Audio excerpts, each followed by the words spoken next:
Encore une fois, durant notre promenade.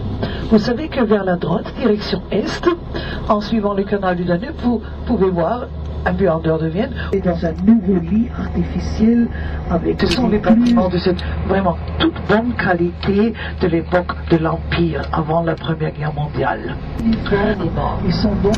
Ils datent donc tous des années 60. C'est un des rares nés viennois. Avec son violon, un arc blanc construit autour de Johann Strauss, roi de valse. Attention, il s'agit du fils Johann. On pourrait très bien prendre place, il en reste un. À droite, café Schwarzenberg, maréchal Schwarzenberg, le château tout au fond. Et cette colonne haute tout au fond, c'est le monument de l'Union soviétique. Libération de Vienne. Il était alors le premier nouveau bâtiment sur le nouveau boulevard qui est le Ring. Et droit devant nous, la rue mène jusqu'à la cathédrale. Nous avons là.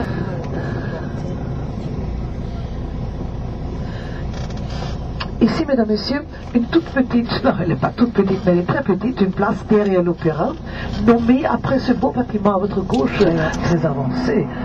On dirait un premier coup d'œil qui se sont déjà remis, mais ce sont les façades dans les rues touristiques, attention, ce qui se passe derrière, deuxième, troisième, il chante Johann Strauss et Franz Lehár, Domingo et vraiment Wolfgang Amadeus Mozart, ici à droite.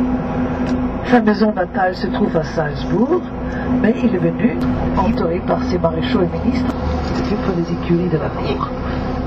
Et là, à votre droite, la porte extérieure. Nous allons voir une porte intérieure, c'est des anciens Grecs, oui, la combinée des façades des temples. En dehors, c'est la déesse de la sagesse et de la justice, Pallas Athènes. Et ainsi, il nous rappelle comment les anciens Grecs, eux, le marchand de la République. Style néoclassique. Et toujours le jardin à notre droite, qui s'appelle Jardin du Peuple et qui est connu pour les rosiers. Dans un coin, un peu caché dans ce jardin, se trouve le... Et en face du théâtre se trouve l'hôtel de ville, avec grande façade, ornée avec 5 tours pointues, style néo-gothique, l'hôtel de... C'était l'idée. Vienne était la capitale impériale, une des plus grandes, une des plus riches villes du monde. Il y a quelque sorte d'activité. Il avait comme client régulier, donc avec sa table réservée, Dr. Sigmund Freud, parce qu'il est situé en face de l'université. Tout un dernier étage, exactement en face de l'université de Vienne, bâtiment principal. Beaucoup des bars et des cafés, c'est vraiment... On a des bonnes relations avec la police. Maréchal Radetzky. Son nom est très connu en dehors de l'Autriche, mais pas tellement à cause de ses victoires sur le champ de bataille, mais parce que Johann Strauss, père, a composé une marche militaire en son honneur. C'est la célèbre marche Radetzky. Et les tuiles vernissées qui couvrent le toit, les pierres sculptées. Et maintenant, préparez-vous à descendre après-midi la visite du château de...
Er gönnt dir lebt und herrscht in der Einheit des Heiligen Geistes.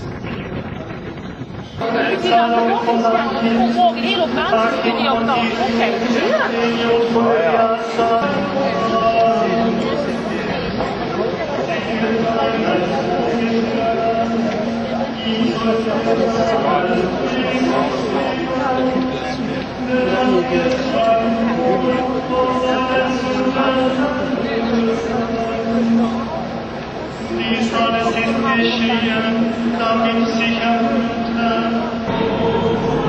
Je te demande pourquoi ils acceptent.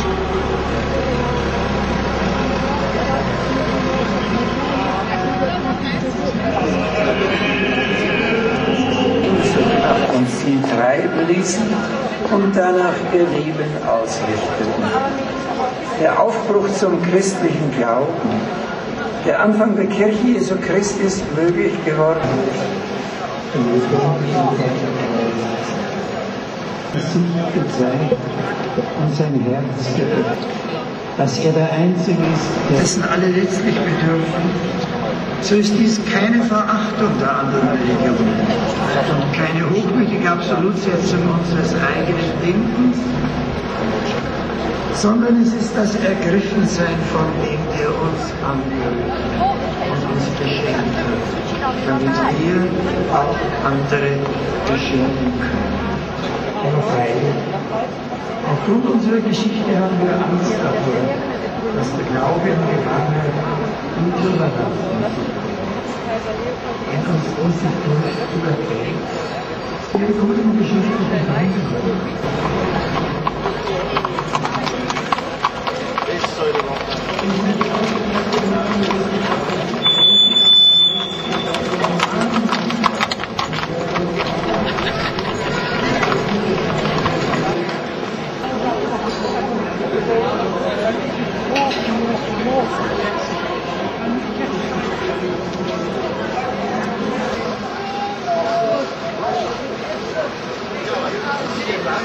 On le voit de près, là.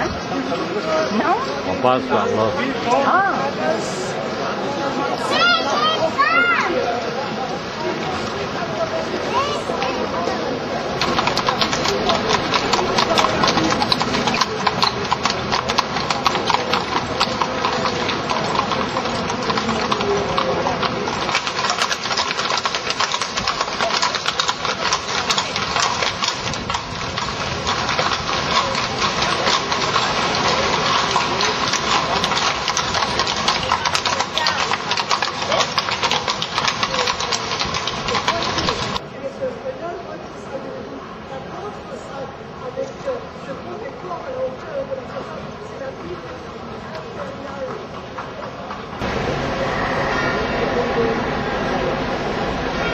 Donc le monde chrétien qui triomphait, et ça explique les deux colonnes de victoire, à gauche et à droite de l'église. Entre nous et l'église, ces deux pavillons sont des stations de métro de 1902. Bien a connu un premier système de métro, 1902, avec des tellement jolis pavillons. Toujours l'église Saint-Charles-Borromeo à votre droite. Sous les arbres se trouve Johannes Brahms, vous voyez, l'homme avec la barbe, sous les arbres, c'est le compositeur Johannes Brahms.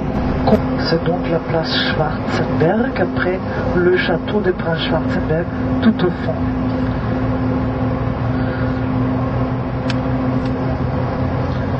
Donc nous sommes... Et tout de suite après, nous allons descendre du palais Bellecour.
bouger du doigt.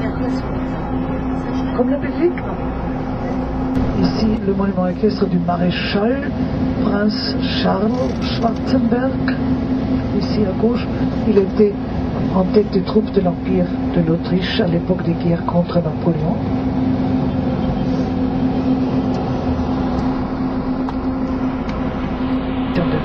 Et c'est là-dedans où les artistes qui s'étaient groupés sous ce nom, les sécessionnistes, ont introduit, ont fait exposition de leurs œuvres.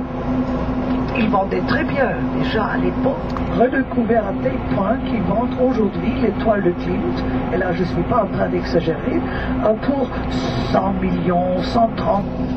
Mais alors, ils se sont développés aussi des petits restaurants. Les derniers 20 ans, de notre côté, pas des déserts parce qu'il y a de la bouffe. Direction colline des Funk, parce qu'il est construit en dessus de la rivière.